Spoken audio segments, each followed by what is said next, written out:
Please help me give a big Birmingham, Alabama welcome to Tom Skinner.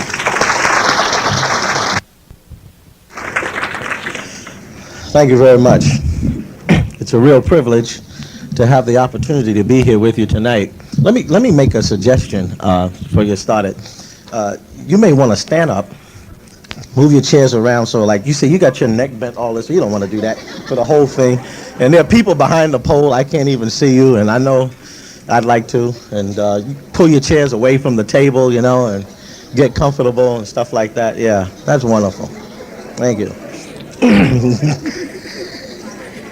Thought I'd pick on you, you know. Wonderful.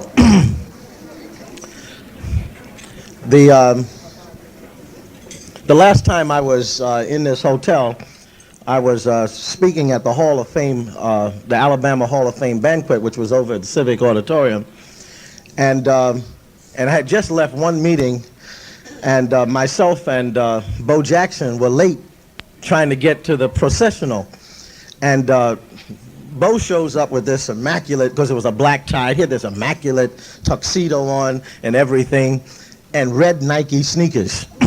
And we ran across to the Civic Auditorium, and I said, but Bo, why do you have on sneakers? He says, man, you got to be on the move. You never know when you got to move. You know what I mean? So I've kind of learned to be on the move. Let me begin by reciting some history to put us in the context for tonight.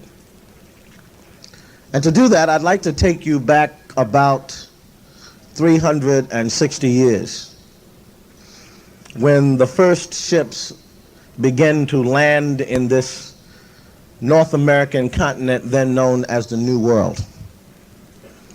And on the first ships that began to land in Jamestown and began to move people over towards Alabama were about 40 black people. And notable among them in 1619 was a couple known as Isabel and Anthony, who sired the first black family on American soil in 1624. So that black people were an integral part of American society from its inception, long before the Declaration of Independence, long before the War of Independence, long before the Constitution of the United States were written. Black people had settled in this country and become an integral part of it. During this period of time, America did not know what later became known as racial conflict or even slavery, but America did have what was known as an indentured servanthood program. This was where people who could not afford to pay their passage from the old world to the new world sold themselves to someone who would sponsor them, and when they arrived, they would work for that person as an indentured servant for about 7 years, something like Jacob did with his father-in-law in Scripture, and at the end of those 7 years, they were set free to become and develop their own lives. The development of the New World also solved another problem that existed in England, and that was overcrowded jails. The penal system became stuffed, and they decided that they could relieve the jail system by selling prisoners to people who would bring them to the New World, where they would work off their debt to society and be set free. In fact, the colony of Georgia was founded for the purpose of being a prison colony. Between the periods of 1619 and 1660, black people were indentured servants and white people were indentured servants. Black people owned indentured servants and white people owned indentured servants. Black and white people lived together, married each other, shot each other, killed each other, and there was no problem. But by 1660, there developed a problem in the indentured servanthood program as indentured servants began to run away before their contracts were due. The white indentured servants who ran away easily assimilated into the majority of the society, making it very difficult to recapture them. The black indentured servants, because of their high degree of visibility, were more easily recaptured, and therefore it was decreed that only black indentured servants would be used for the program.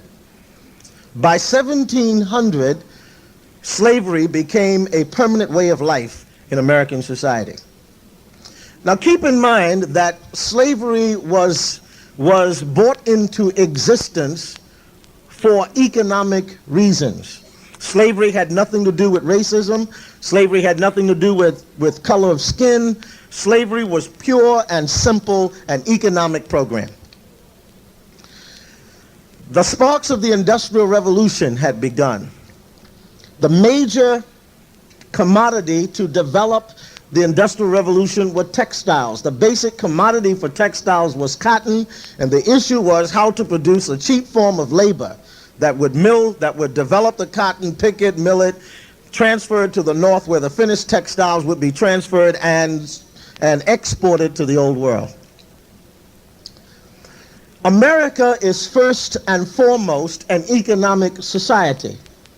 Never mind what you hear about liberal and conservative, Democrat, Republican, left-wing and right-wing and all that stuff. That is simply propaganda to get your attention distracted from what the real issue is. The real issue is economic. It is best described in a motion picture that won an Academy Award several years ago, starring Peter Finch and Faye Dunaway, entitled Network. It was about television.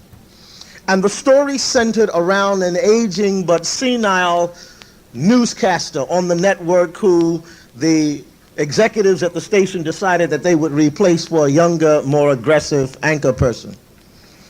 Having been told that he was going to be fired in a couple of weeks, Howard Beale, on one of the 6 o'clock network news programs, decides to go berserk. He literally gets up in the middle of the telecast, throws his script aside, and goes off. And he begins to shout with a loud voice, "I am as mad as hell, and I am not going to take it anymore." And he says, "All of you who agree with me, you shout into the streets, raise your windows, stop your cars. If you're in the bars, shout, whatever you're doing." And people started shouting all over the country. And a very sharp executive, seeing the appeal to this emotional outburst, decided not to fire him. And she decided to build a whole new program around him, calling him the angry prophet of television. And every night of the 6 o'clock news, they had a special segment in which he went off on something. And so one night, he goes berserk because he has gotten the news that the network is going to be bought out by a group of Middle Eastern investors.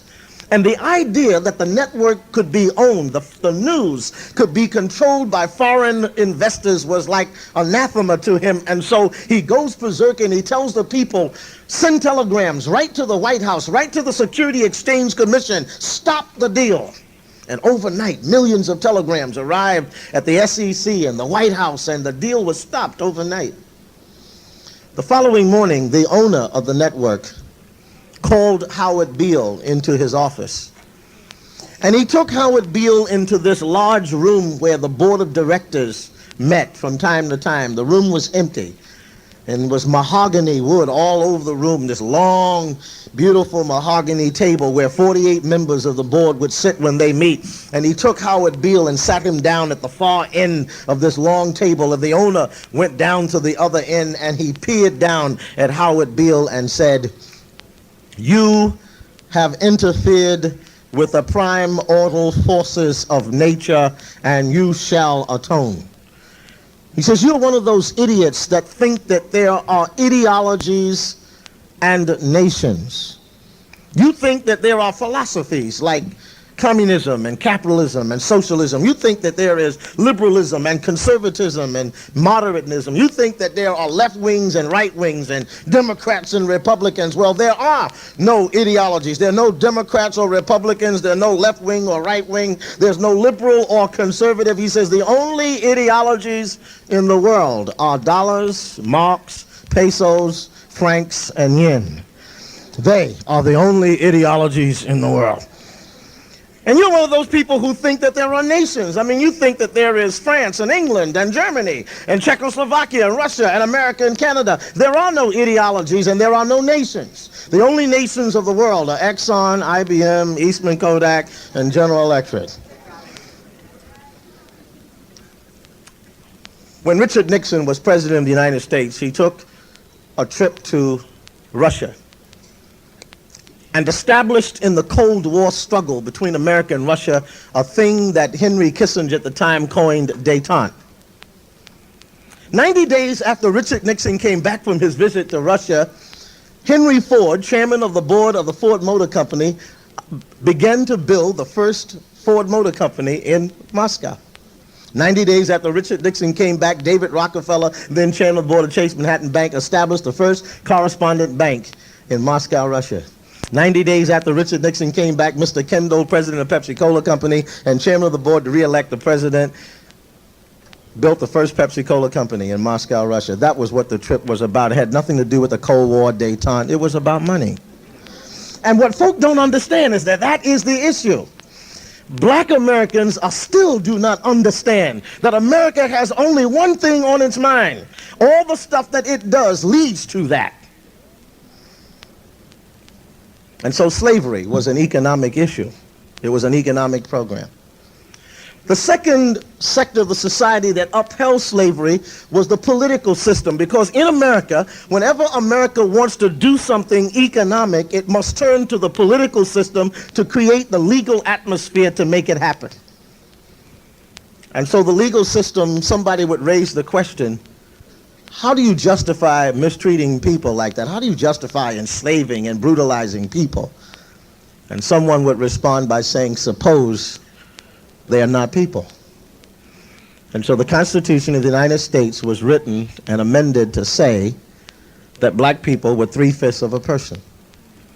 In the state of Virginia, between the periods of 1830 and 1845, there were 130 unique cases of divorce. Now, there were more marital divorces than that, but there were 130 unique cases. These were cases where a woman who was married to a slave master sued him for divorce on the grounds of adultery, charging a slave woman as the correspondent. In those days, many slave masters spent more time with slave women than they did with their own wives. In every one of those cases, they were thrown out of court on the grounds that the man had committed adultery with a non-person. And since black people were not people, the man could not be charged with adultery because black people were not persons, according to the Constitution of the United States. The third sector and the thing you got to keep in mind is understand that power does not begin with politics. Power begins with economics. Once you have economic power, then you elect people to protect it for you. Black Americans were the only people who went after the thing backwards. We went after our civil rights and political power first. And we have discovered that even though we now control city halls in cities all over this country, and even though we control the Board of Education and the City Council, it still haven't solved our problem because we don't control the money.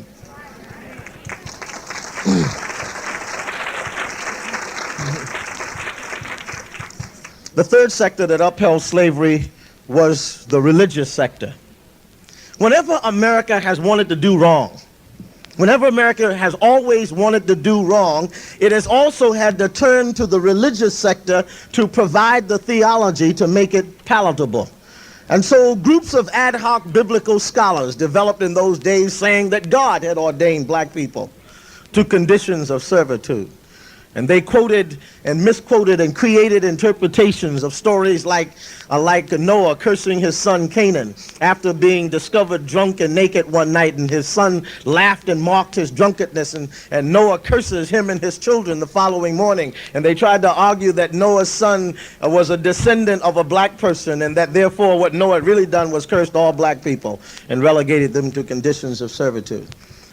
And those things were taught in Bible schools and places all over America, so it became part of the religious thought of American society.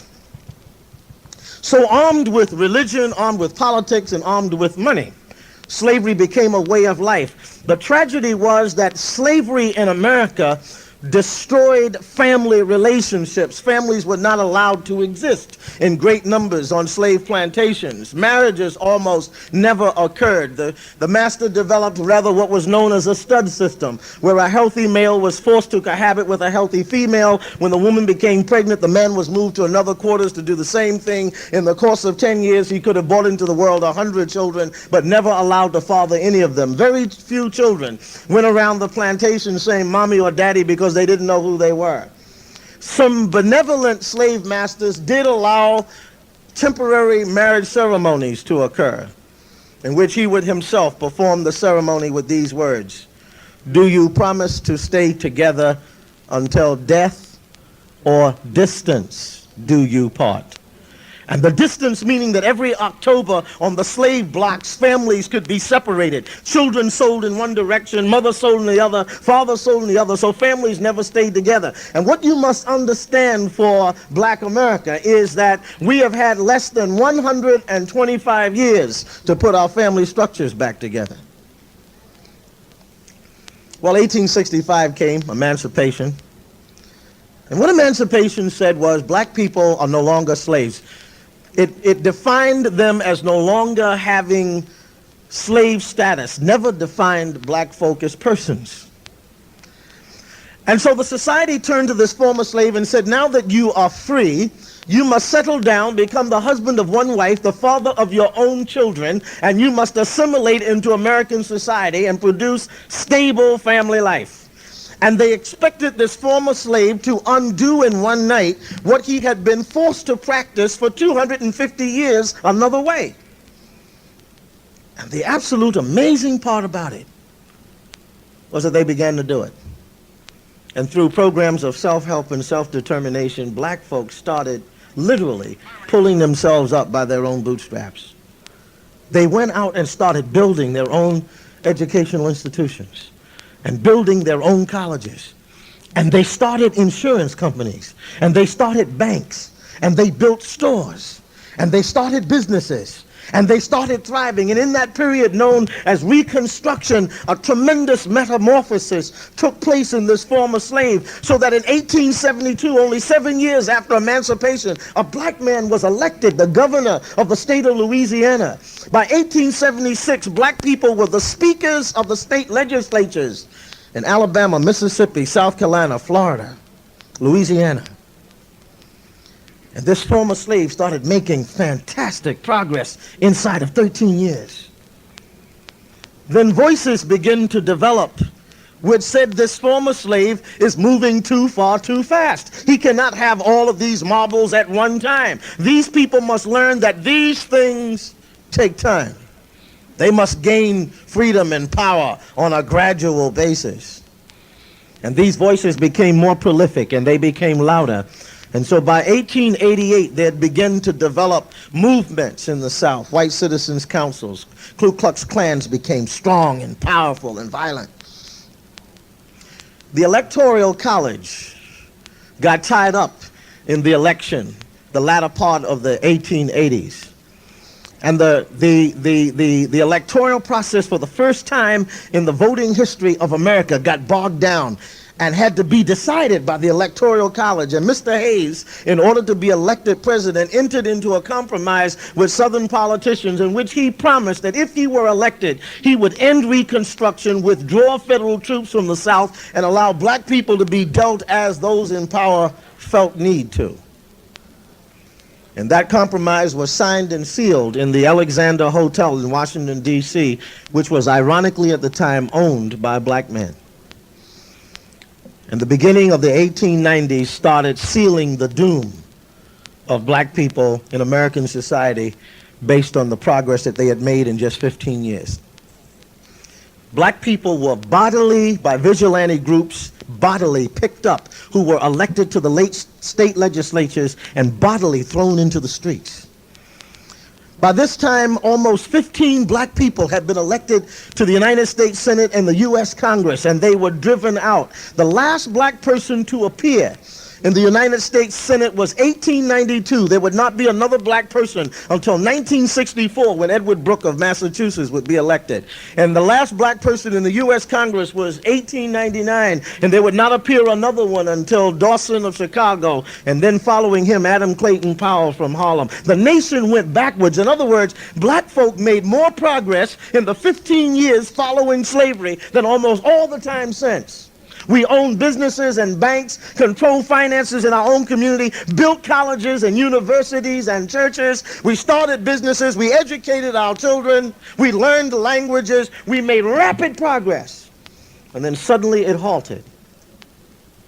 And if you don't believe it halted, our great-great-grandparents built colleges and universities with no education themselves, financed them and got faculty and established the structures and educated our people and put degrees in our hands and made us an erudite and sophisticated people when they themselves had no education. And with almost nothing, they built these schools. And today you and I have degrees in computer science and law and architecture and religion and philosophy and theology. We are bank tellers and architects and lawyers and school teachers, and we work in corporations in America, and we can't keep the schools that our grandparents opened.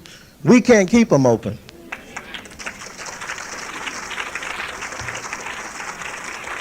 We went backwards. 1914 came, World War I.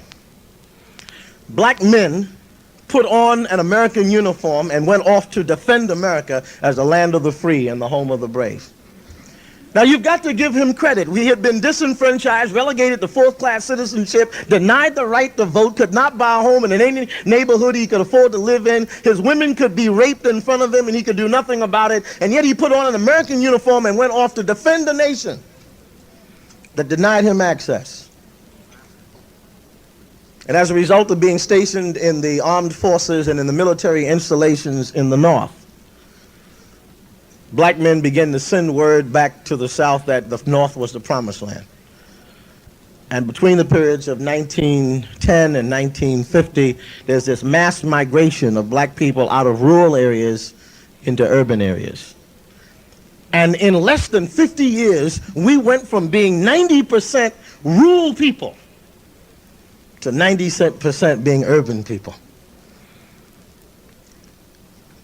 But we soon discovered that nothing really changed by that move. We were still as powerless as before. Then there came the civil rights movement of the 50s and the 60s. Which became a major turning point for black folks. A major turning point in the sense that America was confronted about having to tear down the last vestiges and barriers that obstructed us from our development and empowerment as a people. But the tragedy was that black folk misinterpreted and misunderstood the nature of the civil rights movement, and we got caught up in a thing called integration. The civil rights movement had nothing to do with integration. It was about tearing down the barriers that prohibited us from developing fully and completely as a people. But what some of us thought was that the fact that we had to relate to one another was bad. And our image was that deep down within our subconscious mind, we did not believe that black was beautiful and that black was powerful and that black was the way God made us and that was marvelous. Deep down within us, our idea was that unless we could become like white folk, we were not free. Now, under segregation, we ran our own schools. We were the principals and deans of our own schools, and we ran our own institutions. So we were accustomed to seeing leaders. And so it was easy for young people growing up to aspire to be leaders because they saw us in charge. When integration came, the black principal got replaced. And the black coach who was surrogate father, not just athletic coach, but who went to bat for that kid at home and went to bat for him in school and went to bat for him in his personal life, was replaced by a coach who just wanted us to win. And so we lost the image of power and leadership. In the process of integration, we lost something else. We lost what it was that made us powerful. We lost our spiritual roots and our spiritual heritage. And so I kept asking myself, what was there? What made those folk different from us? Now, my grandfather in 1913 bought 125 acres of land in Greenville, South Carolina. Because, see, my grandfather was, you know how those old folks were in those days? That they believed that they always wanted to have some place called home that the family could refer to. And it was amazing to hear them old folk talk when I was a kid. They say, well, Bill is up there in New York working, and Vivian is up there in Philadelphia working, and John is up there in Chicago working. Now, John has been in Chicago for 30 years, but as far as they were concerned, he's just up there working because this is home. And so what they did was my grandfather bought 125 acres of land in Greenville, South Carolina, 1913, because he wanted to have a place that his children could call home. And he had the deed written in covenant form, meaning that the land could never be sold outside the family. Because my grandfather was smart enough to know that one of his children or grandchildren in a crapshoot someplace some night might give the land away. Okay? So he had it written so it was restricted. It could not be sold. And to this day, almost 75 years later, the generations of my family still occupy that land and still live there. At the bottom of the deed was an X at the point for signature, because my grandfather could not read or write, but had enough sense to understand the power of land.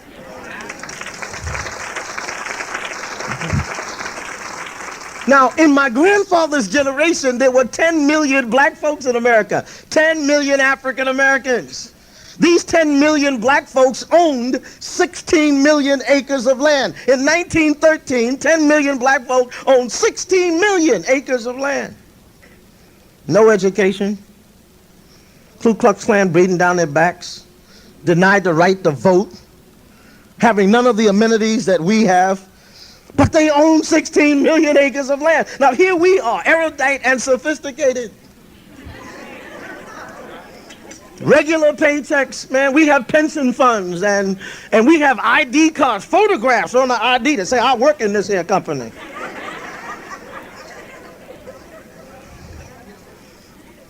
Ours is the assistant to the assistant that collects the garbage.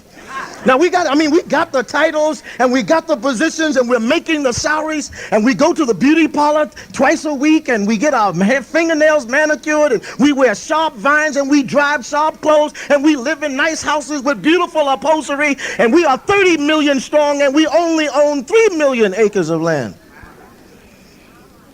Something happened.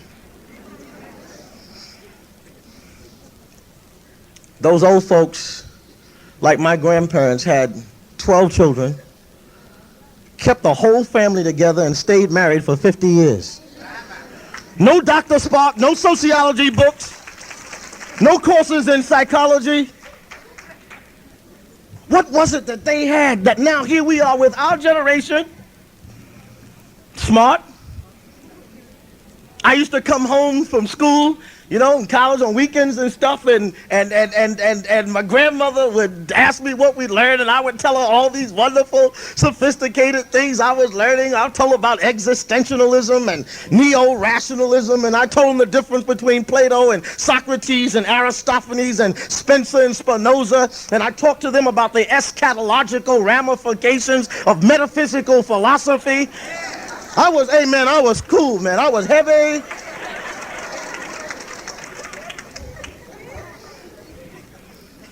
And my grandmother would say, well, I just hope you'll be able to stay married.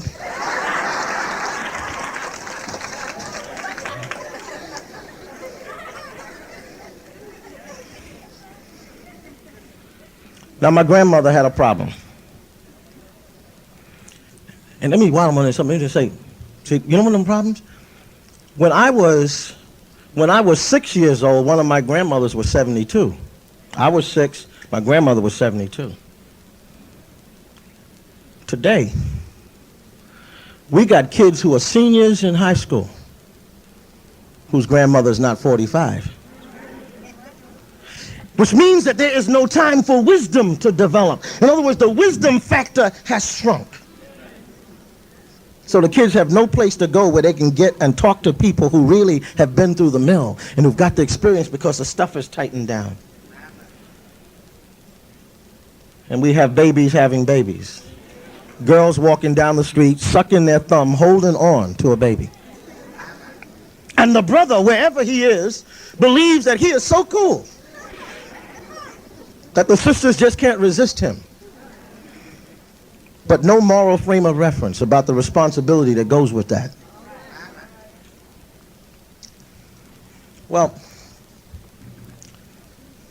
my grandmother, every time she saw me, said, "Thomas, come here, sit down. You gotta love God, you gotta work harder, and you gotta be twice as good." Then she see me again, "Come here, boy, come here, son, come here, sit down. You gotta love God, you gotta work harder, and you gotta be twice as good." Now, the problem was, and after a while, every time you saw grandma come, you said, "Oh God, yeah, grandmother, I know. You gotta love God, you gotta work harder, you gotta be twice as good." Now, the work harder, the love God part, I kind of could deal with that because my grandmother was old. She needed God, you know what I mean? And, you know, old folks needed some kind of emotional crutch they could depend on. So if they need God, let them have God. Because after all, I knew existentialism, what I need God for. You know what I mean?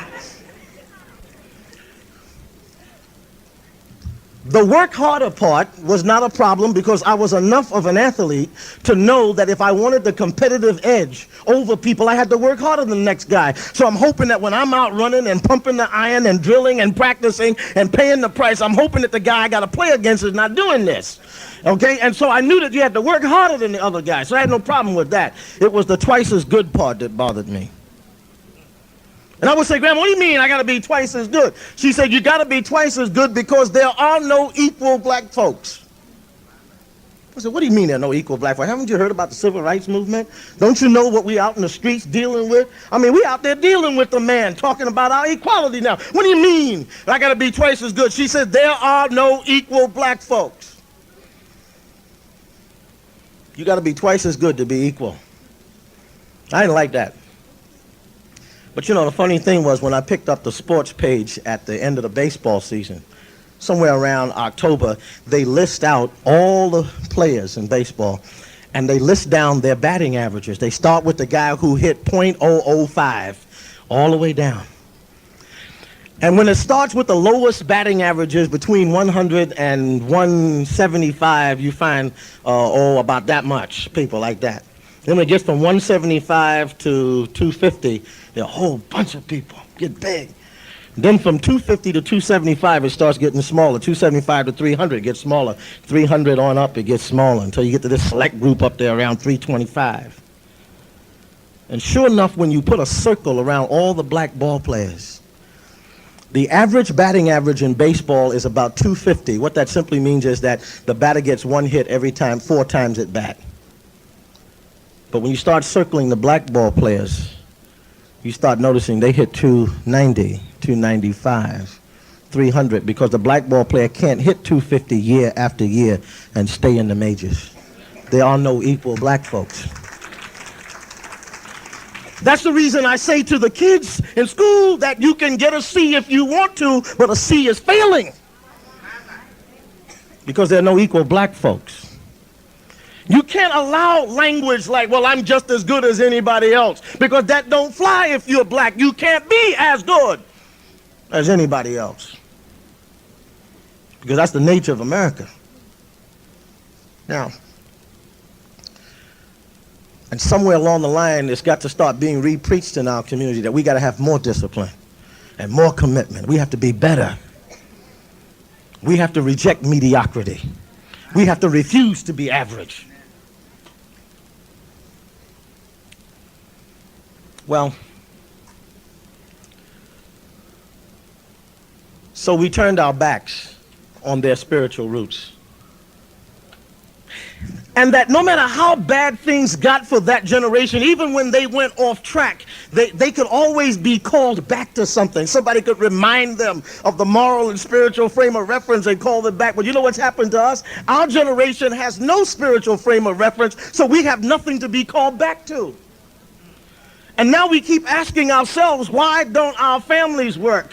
And why isn't it working with our children? And why is crack and drugs invading our neighborhood? And where's all this violence coming from? And where it's coming from is because we have no moral frame of reference where we used to teach ourselves, and we had spiritual centers where our faith was built. We have abandoned those spiritual centers because we have become smart and sophisticated and erudite and upwardly socially mobile. And in that upward mobility, we have abandoned our spiritual heritage, and we're raising children who are like us. And whenever we needed the kids to be babysat, we put them in front of the television to be educated. And the moral values have come from there. 22,000 hours of television for that kid by the time he or she is 18 years old. 22,000 hours of violence. They will have seen over 50,000 murders, 100,000 aggravated assaults. They will have seen on television 5,000 rapes. Do you wonder why the violence? Because, see, we're busy making it. There's no time to teach the kid because we got to get the BMW. We got to get the new house. We got to be up, and there's no time to teach the kids. So here, watch TV because I'm busy.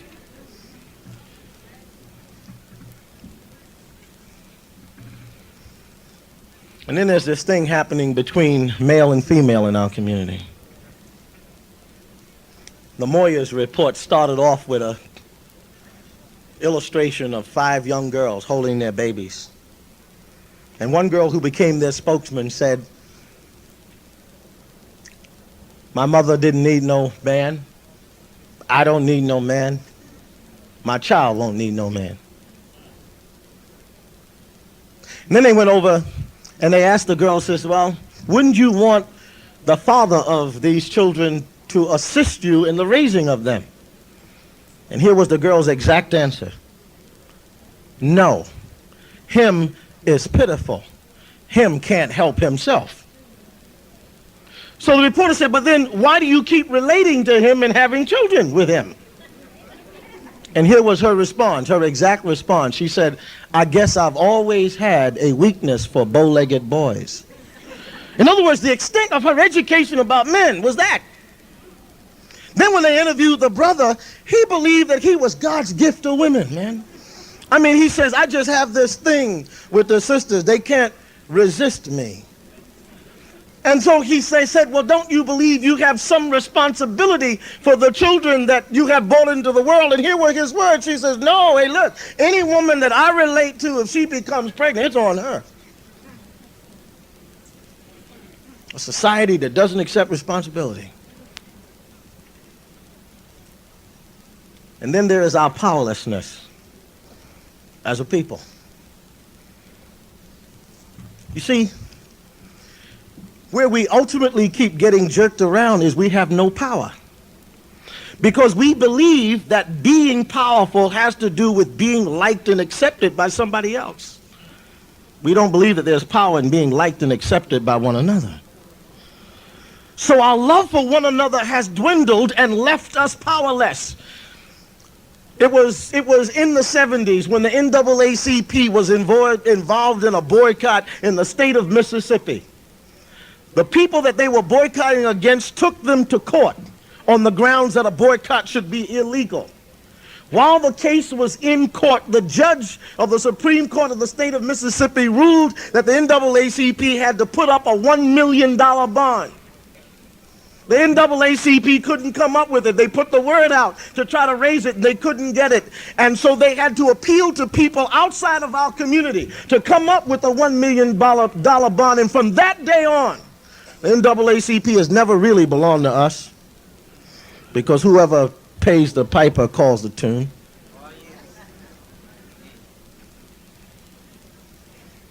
Because we don't pay for our own thing anymore. And our historic black colleges are closing down, going bankrupt because we don't believe in paying anymore.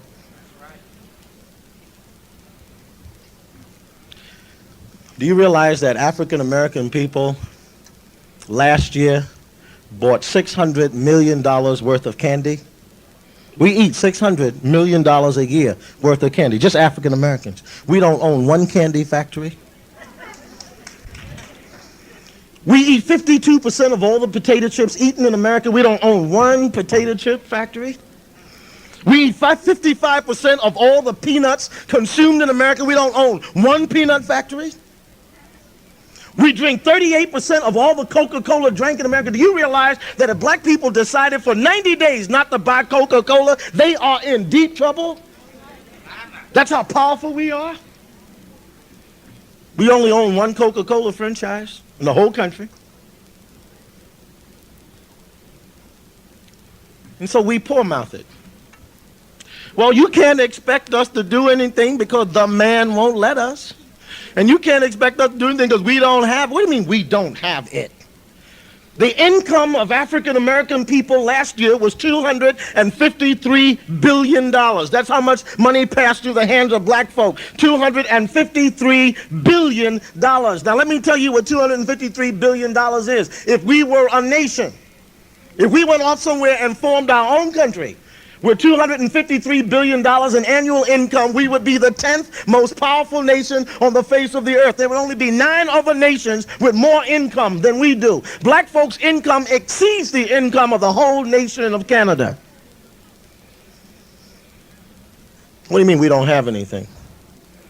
But you know what the problem is? That in order for wealth to be built in a community, people have to do business with one another. And they have to spend that money with one another.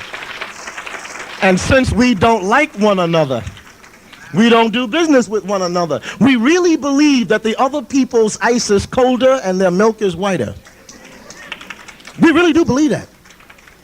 And because of that, we don't do business. See, money doesn't work in addition and subtraction. Money works in velocity. Every stop money makes, it picks up velocity.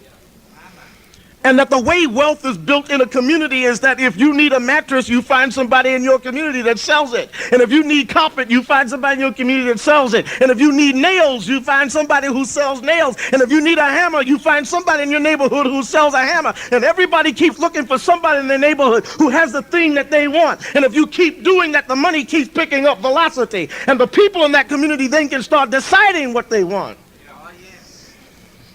The one thing that prohibits that from happening is we don't like each other. I ain't gonna go do business with no black person to make a black man rich. That's us.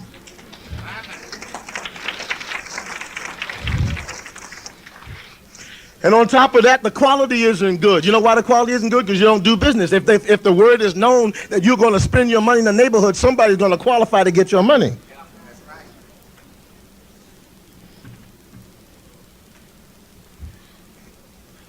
We don't like one another. So we don't build banks that we own. We don't build insurance companies that we own. We don't build furniture companies that we own. For every $1 billion spent in America, it supplies 40,000 jobs. Every $1 billion. About unemployment.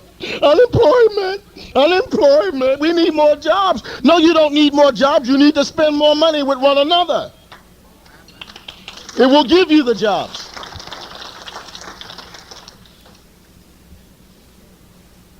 Well, you seem to be very naive in your analysis. You're not factoring in racism. You're not looking at what the man is doing to us. Racism is a fact of life. It's a given. See, racism is like the quarterback in football calling timeout, running over to the sideline and saying, "Hey, coach, look, we could score more touchdowns, but every time we get the ball, there are 11 people out there trying to stop us. And if the defense would just get out the way, we could score more touchdowns." And somebody will say, "Dummy, don't you get the point? That's the name of the game. If you got the ball, 11 people are looking for you." It is how the game is played. And the object is, knowing that there are 11 people trying to stop you, is to come up with a strategy to get the ball in the end zone anyway. Yeah, that's right.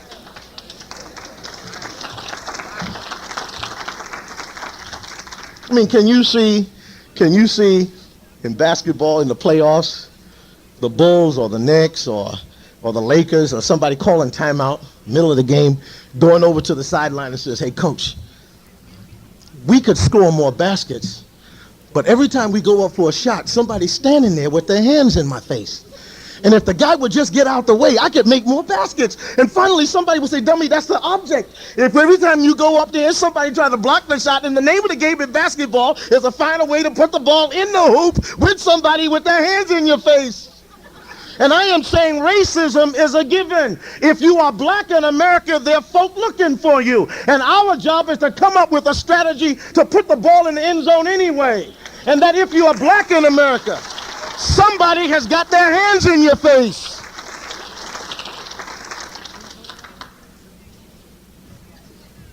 You know why Michael Jordan makes $2 million a year?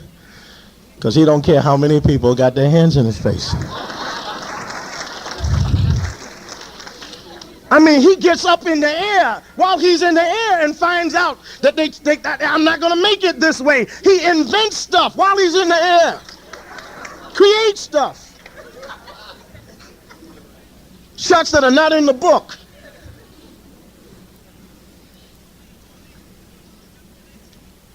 But the reason that we keep making excuses is because we've lost something that no longer allows us to dream and see what is possible. If you stand among a group of us and you just stand up and say, you know, we ought to do so-and-so, and then you just stop. Just say, we ought to do so-and-so, and then just stand back. The next 45 minutes will be spent listening to 100 reasons why you cannot do that. You will not hear anybody stand up and say, boy, that's a great thing. We can do that. No, everybody starts giving you reasons why it won't happen. Why won't it? You can't do that. Where are we going to get the money? We can't do that. Who told you, man? Where did you get that from? And it reminds me of the game we used to play as a kid called the Dozens. And if you ever play that game, it's called ranking. And where one person stand up and you say the meanest thing you can say to the person, you are so-and-so and a so-and-so and so-and-so, then they have to come back and top that with something nastier, and then you have to beat that with something nastier, and they got to say something more nasty without repeating anything that's been said already, and then you got to top that with something more nasty, and then they top it, and when finally somebody runs out of something to say, you say something about somebody's mama, and then there's a fight. Remember that one? Well, the problem was that we have said things like that to one another for so long.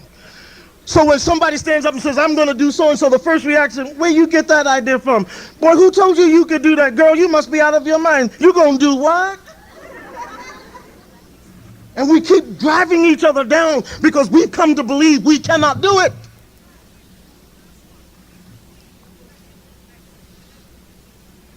And so we write music and can't own our own music. We write songs and don't have our own studios to sing them in.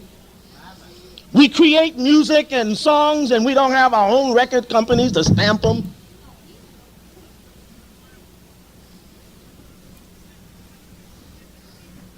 Because we don't believe. We simply don't believe. But what was it that these old folks were able to make something out of nothing? Who were able in the face of overwhelming odds to make things happen. And what it was that in their spiritual connectedness and in their spiritual roots, they recognized that there was something outside of themselves. And you hear it in James Weldon Johnson's words, God of our weary years, God of our silent tears, you who have brought us safe on the way. In other words, he was reminding us that what brought us over was not just ingenuity and hard work and skills, although all that's necessary, but there was something down in our souls that opened up the scope of our vision, that told us that what looked impossible was possible.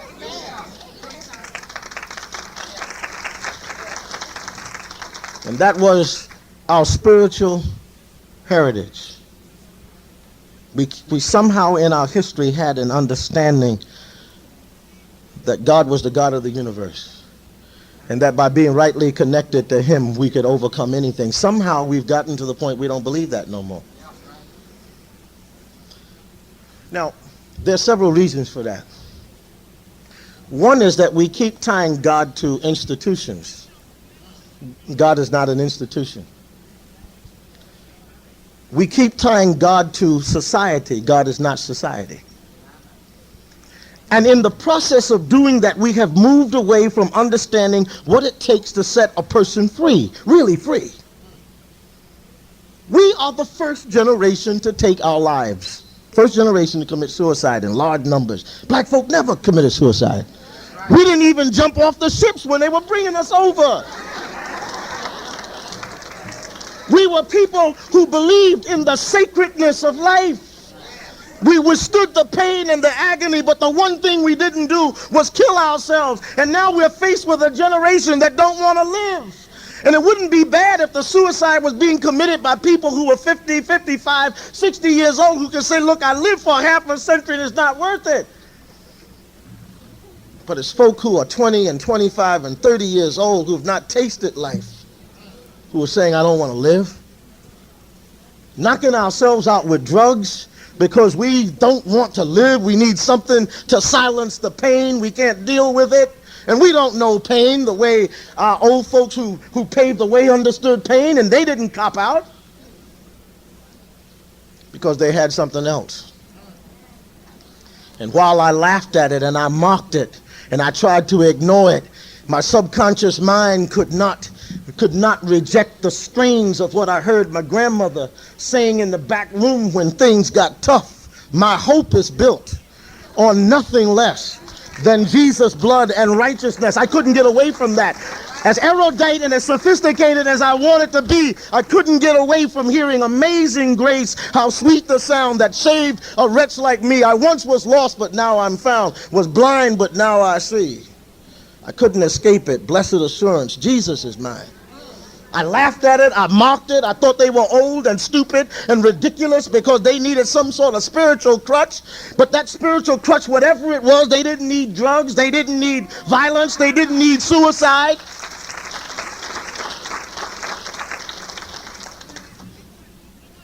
And they believed no matter how bad stuff got in the home, they could work it out.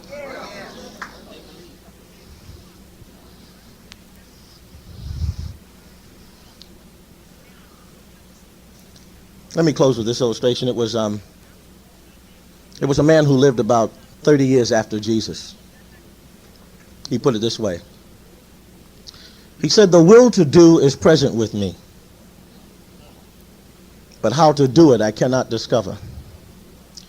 That which I want to do, I do, and that which I don't want to do, that which I do want to do, I don't do it. I find another law that when I would do good, evil is present with me. In other words, he says, I have the desire to be everything that God created me to be. But every time I lift myself up to be what I know I was designed to be, something keeps dragging me back to the common level. And he said, what a chaotic person I am. Who will deliver me from the body of this death? Now, the body of this death is very interesting because during the days of the Roman Empire, when a person committed a murder, and they caught up with him, they chained him back to the dead, stinking corpse of the man he killed. And he literally had to carry on his back the dead corpse of the man he killed until somebody liberated him. And what this man was saying is that I have a dead corpse on my back, that every time I try to lift myself up, there's something that keeps dragging me back. The old heroin addicts used to call it the monkey on their back. He could cold turkey in 72 hours. In 72 hours, if you tied him to a bed and let him regurgitate and hallucinate, 72 hours he could clean out his system and he would be free from the drugs in his bloodstream. But as soon as you put him on the street, he would look for the next pusher because he had not kicked the mental habit, the monkey on his back. And what he was saying is that there's something on my back that in my life that when I want to be the way I'm supposed to be, I can't. Who will deliver me from the body of this death? And that is the same issue that we have to look at. What is it that we are smart as we are, smarter than our grandparents, more erudite, more educated, more sophisticated, but we don't have more power. We don't have control of our own communities and our own destinies. We can't even keep our own institutions open. We are losing our children. A whole generation is being wiped out. And somebody's got to stand up and ask, who will deliver us? The racism isn't practiced today like it used to be. We don't have folk getting lynched every day and cross burnings and etc. You know why? Because what people have discovered is that it's now like a toy that's been wound up. That the damage is so deep in us, they don't have to supervise it anymore. They don't have to stay there and watch no more. The damage is so deep that they can go take care of their own business and leave us alone.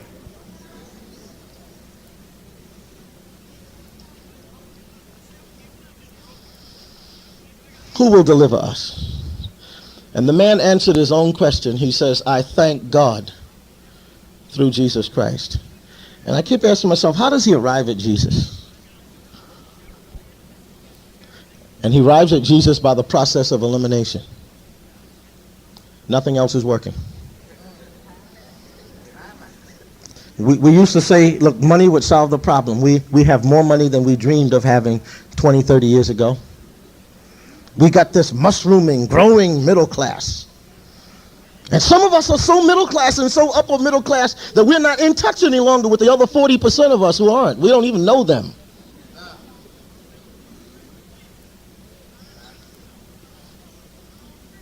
But it hasn't put us back together. It hasn't healed us. It hasn't empowered us. We said education would do it, and more of us are coming out of school with degrees, and we're smart and skillful. But we're not running anything that's ours. All those skills are being supplied to other people, not to us. By the process of elimination, we've got to come back to a fact of history. And that is that of ourselves, we can't pull it off. Of ourselves, we cannot pull it off. And so here I was, smart. Thought I was going places, needed power. But every day, my psychic and my life was becoming more and more violent.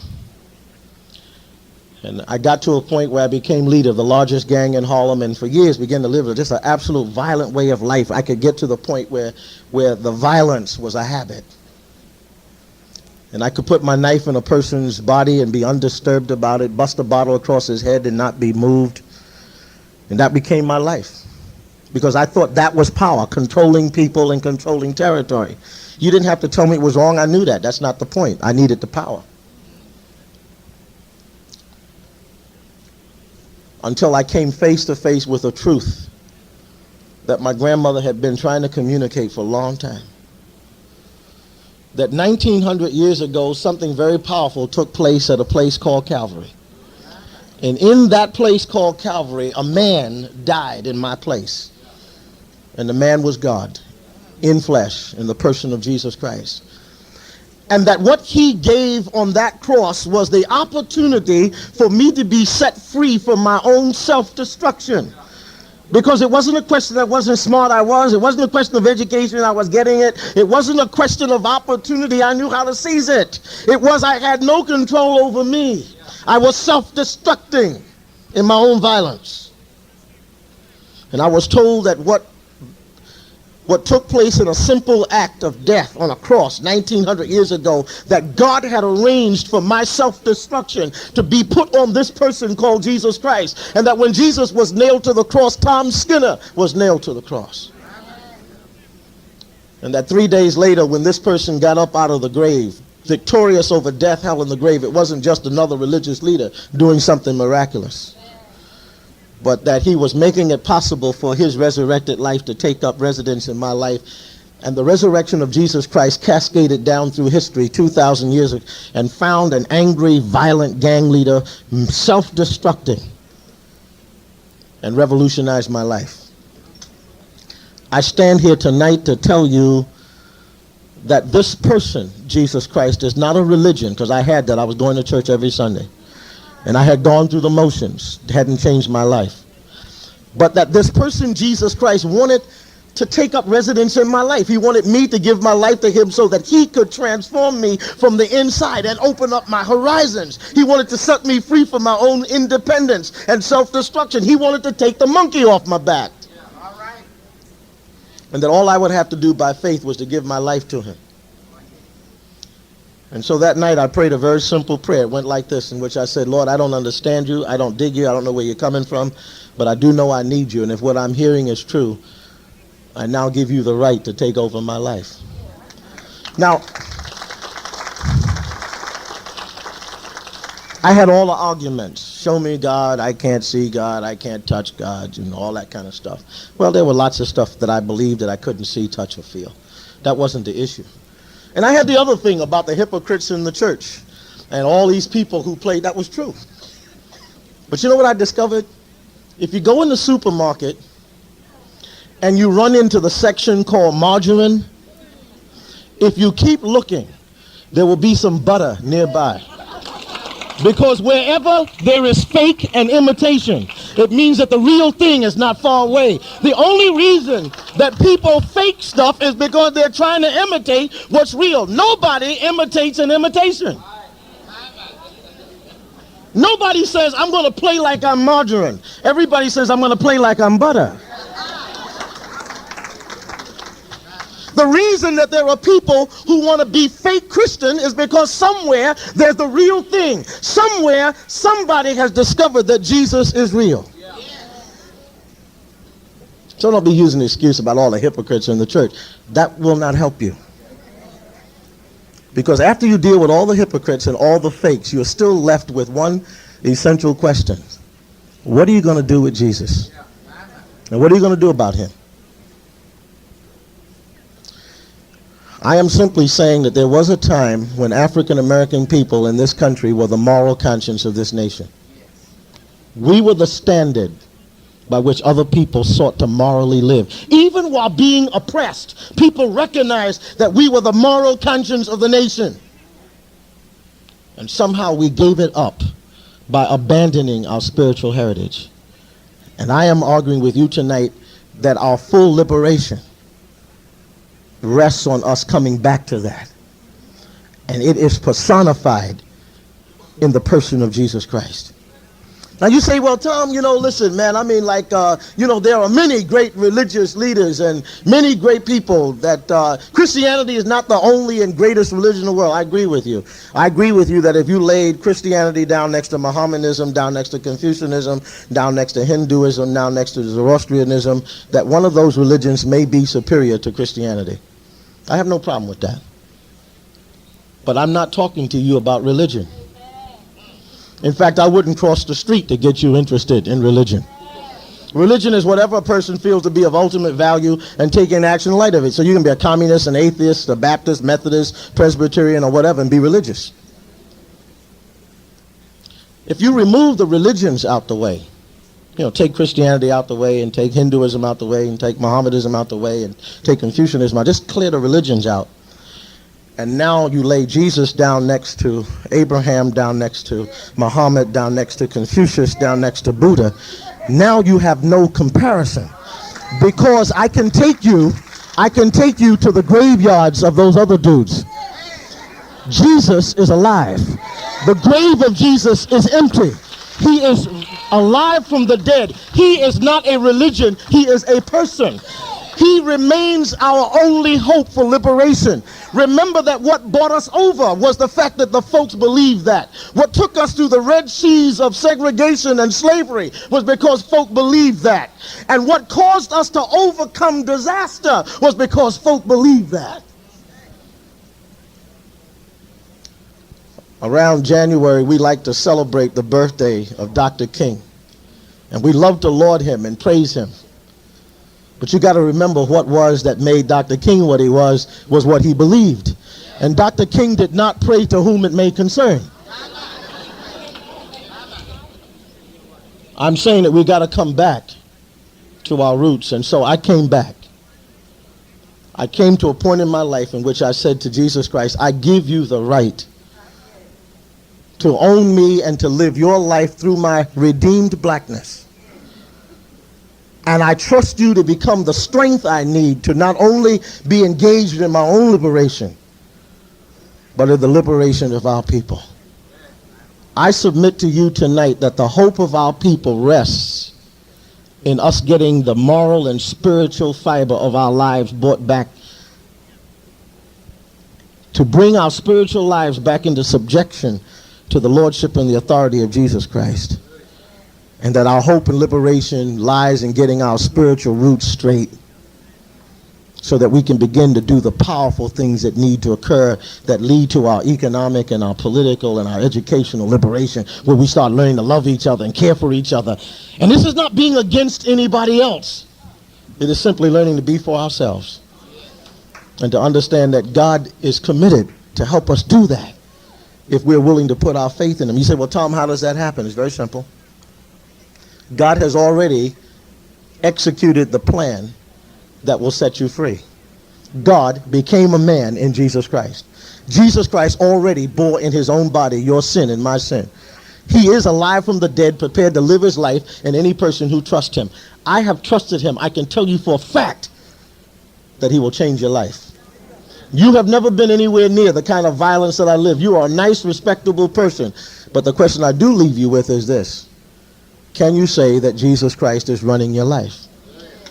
That he owns you, that his love is in charge and in control of your life? If the answer is no, I would like you to invite you to take a major step on behalf of our people. See, because you, individually, you are our people. If you make this step towards Christ and allow him to take up your life, it is our people taking a step to say that we want to reconnect to our spiritual heritage. We want to break these demonic shackles that bind our community, that leave us powerless. We want to break the shackles that are moving against us as a people, because they are spiritual shackles that can only be broken by spiritual power. Jesus has broken that power if we would trust him. And maybe there's someone tonight who would like to say, that makes sense, and I would like to reconnect to my spiritual heritage by offering my life to Jesus Christ. I'd like to give him the right to own me. This has nothing to do with religion, has nothing to do with church. This has to do with whether you want Jesus Christ to run your life. Period. See, I'd done the church thing. I had joined the church and had somebody stand up and say, I make a motion that this young man become a member of this church after having been immersed in the water. Somebody else said, I second the motion. And the pastor said, all in favor say aye. Nobody ever says no. They baptized me, gave me some due envelopes, and told me I was a Christian. I mean, I've been through that one. Okay, that's not what I'm talking about. I am talking about what it means to be absolutely, totally committed to this person, Christ, where he has the right to do with your life whatever he wants. That's different from religion. And I'm saying there is where our liberation lies. I'd like you to do something. I'd like you just right where you are, just to bow your head for a moment. And if God has spoken to you tonight about your life, and you see your own spiritual disconnectedness, you see the spiritual chaos in your own life, and you would like now to say to Jesus Christ, Lord, I would like to give you the right to live your life in me and to forgive me of all my sins so that I'm accepted by you just as if I'd never sinned. And I would like you to begin to live your life through me. I recognize my helplessness. And I would like to invite you to live in me. God makes a very wonderful, majestic statement in the scripture. He says the person who comes to him, he will not reject. That means that there's never been a person who has come to Jesus Christ and God has turned them away.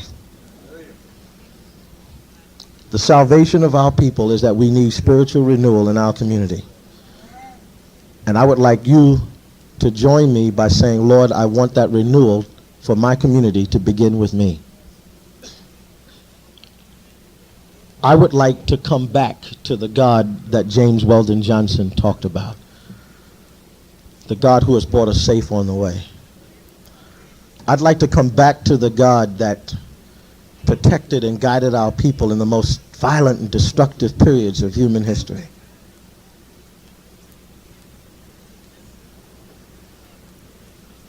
I would like to invite Jesus Christ to own my life.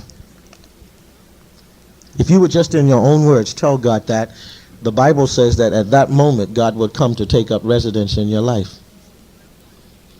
You say, Tom, I'm praying, but I don't feel any different. This has nothing to do with how you feel. Don't sit there waiting for a ton of bricks to hit you. Feelings don't count. Faith does. And the word faith means trust. You came into this room tonight and you sat down on the chair. You are bigger than the chair. You weigh more than the chair, but you trust the chair to hold you up. You lay down on a bed at night and sleep, and you trust the bed to hold you up. God is saying, I want you to take your life and lay it down in my hands, and I want you to trust me to hold you. That is faith. Because God doesn't lie. If you do that, the Bible says he then comes to live in you. It has nothing to do with how you feel. Would you in your own words just right now say, Lord, I'd like to reconnect by inviting Jesus Christ to live his life in me. I would like to be forgiven for running my own life and doing my own thing without you. I would like to be forgiven for trying to arrange my life without you. And I would like to invite you to live your life in me. And the scripture says the moment you make that statement to God, the Spirit of God comes to live in you. God comes to give you his life forever.